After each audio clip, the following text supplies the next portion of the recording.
Monsieur le maire, bonjour. Vous avez reçu la presse ce matin pour les traditionnels vœux 2025 et vous avez parlé à chaque fois qu'une double casquette. Oui. Président du territoire de l'Ouest, maintenant il faut dire comme ça, et mairie de Saint-Paul. Est-ce qu'on peut avoir un petit résumé déjà de tout ce que vous envisagez pour l'année 2025? Écoutez, effectivement, sur Saint-Paul, on continue la dynamique d'investissement sur le territoire, puisque dans chaque bassin de vie, nous avons mis en place des projets, des investissements qui vont se poursuivre sur cette année 2025, en lien bien sûr avec le Conseil des habitants. Vous savez, à Saint-Paul, on a mis le conseil, il y a 1 million d'euros par Conseil des habitants. Ces investissements sont en cours et vont continuer. Chaque habitant va découvrir au fur et à mesure de ces investissements. Travailler pour l'éducation, pour que nos écoles, on ait les équipements, une restauration à 1 euro. Près de 70% des familles aujourd'hui bénéficient de cette mesure. Le transport scolaire gratuit, c'est déjà le cas. Et donc de continuer à avoir cette dynamique sur la politique sportive, la politique culturelle qui est très riche sur le territoire de la commune de Saint-Paul. Et après, les projets innovants. On va suivre de près l'instauration de cette nouvelle plage au cœur de ville à Saint-Paul. Et puis globalement, nous avons pris des mesures sur les années passées, comme l'interdiction des fast-foods sur le territoire de la commune de Saint-Paul. Nous avons mis en œuvre aussi une politique pour éradiquer les 4x3, ces panneaux publicitaires qui défigurent le paysage, qui véhiculent des messages dont on n'est pas forcément d'accord et qui incitent à la surconsommation. Et sur cette année 2025, nous allons prendre une mesure progressiste pour continuer à avoir des mesures sociétales, c'est-à-dire aller sur un congé menstruel pour les femmes qui travaillent à la mairie ou au territoire de l'Ouest. Donc on va mettre ça progressivement en place parce que c'est un mouvement qui est important pour que chacun puisse être considéré dans l'exercice de ses fonctions. Et c'est vrai que globalement la question de l'eau concerne la commune et le territoire. Nous allons continuer à investir et cette année ça va être sur la possession, il y aura des investissements massifs. Sur Saint-Leu, nous avons mis 31 millions d'euros sur cette question. Et cette année, les 2 années qui viennent, sur la possession, c'est près de 37 millions d'euros qui vont être investis pour sécuriser la consommation, augmenter les capacités de stockage et offrir une eau de qualité à l'ensemble des habitants de l'Ouest. La moyenne, c'est 58% à La Réunion. Nous sommes passés à 75% et il faut qu'on arrive dans les années à venir à avoir 100% de sécurité sur notre approvisionnement et la qualité de l'eau. Alors, vous avez parlé du territoire de l'Ouest, vous avez parlé de la mairie de Saint-Paul, mais il y a un troisième niveau, c'est l'intracommunalité. Et vous avez en fait plusieurs villes dans la ville à Saint-Paul. Oui, nous avons cette particularité, 24 400 hectares, c'est une fois et demie Paris intramuros, donc il faut un mode de gestion, il faut une organisation.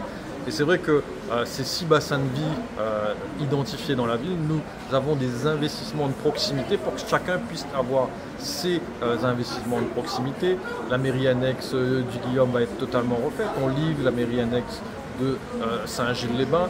On a des équipements sportifs à la Saline qui vont être faits, une médiathèque livrée à Plateau-Caillou, une médiathèque qui va être livrée l'année prochaine sur la Saline.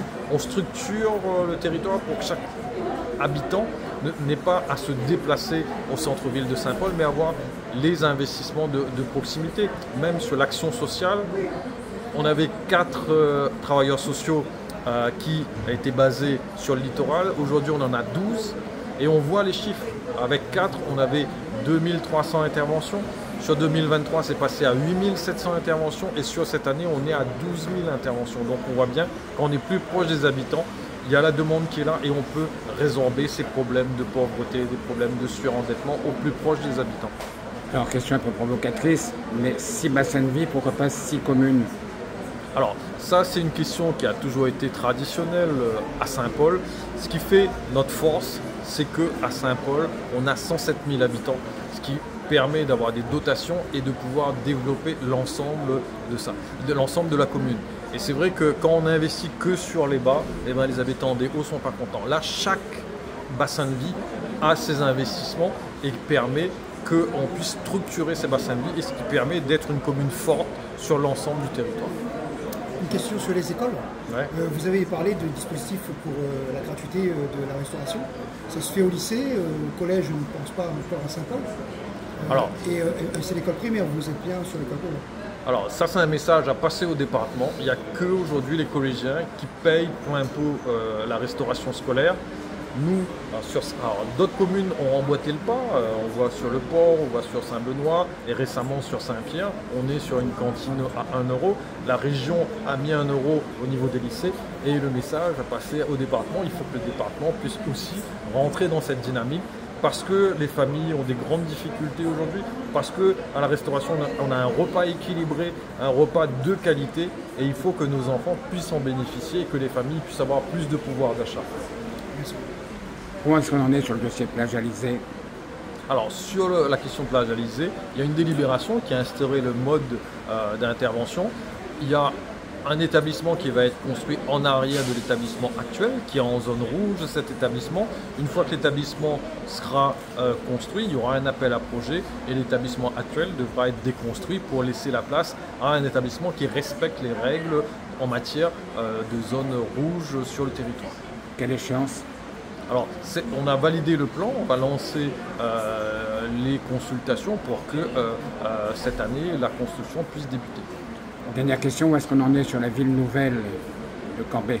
Alors, sur l'écocité Pharonce, qui maintenant comme ça on l'a appelé, cette écocité Pharonce va avoir un premier investissement qui est le pôle bis qui va être dans le rond Oméga, qui permettra de pratiquer le vélo, permettra d'avoir aussi du skate, un skatepark, des équipements de loisirs en amont. Et puis il y aura le prolongement de l'axe mixte qui arrivera et qui permettra d'avoir les réseaux. Et ces réseaux permettront de construire cette ville nouvelle. Donc 2025, les travaux doivent commencer, 2025-2026, et les premiers logements 2027-2028.